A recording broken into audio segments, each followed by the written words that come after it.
What's poppin', BSNians?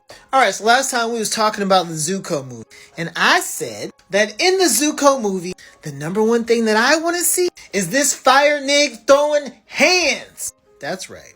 You heard me. I want to see this fire nig throwing hands. Fire nig. He may not look like it on the outside, but we all know that deep down, Zuko is a straight up nig. So I want to see him throwing hands. But that's not enough to make a movie. Obviously, with such classics in our background like Justice League, Batman vs. Superman, Iron Man 3, we know that just throwing hands is not a story. Did you hear me, Hollywood? I said that throwing hands is not a story. So he leaves the kingdom. Uncle Iroh's in charge. He goes on his quest. Daddy had enemies. The enemies ambush him. He ends up in the battle royale situation. This is when he goes full fire nig and starts throwing hands. But eventually, he wins and he breaks out. However, he doesn't win by himself. Or I would say, he doesn't win alone. Because Zuko's actually like dope.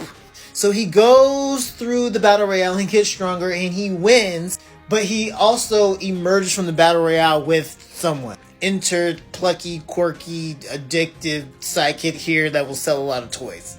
So he and the new sidekick win the battle royale, or he wins and he rescues the sidekick person. They break out, bam, they're free. But now they don't know where they are.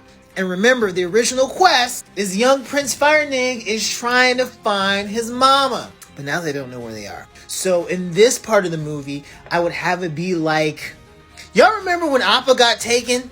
You remember that devastation, the heartbreak, and just the sense of despair of like, what are we going to do? Where are we? What's happening that the characters felt?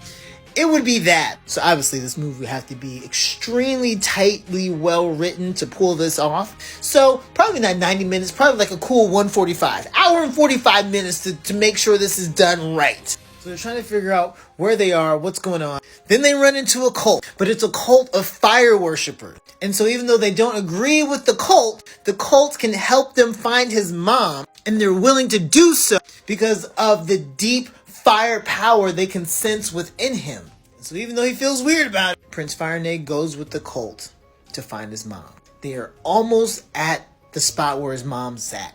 Like, just a few caves away, a few paths, a few turns around the desert cactus, whatever it's going to be. And that's when one of the cult members returns from the kingdom and lets everyone know that Prince Firenig here ain't the baddest firebender they've seen. They've seen a witch fire goddess whoop this dude. Of course, that's Azula. And at this point, the fire cult starts looking at him funny. What happens next? Got y'all in part 3.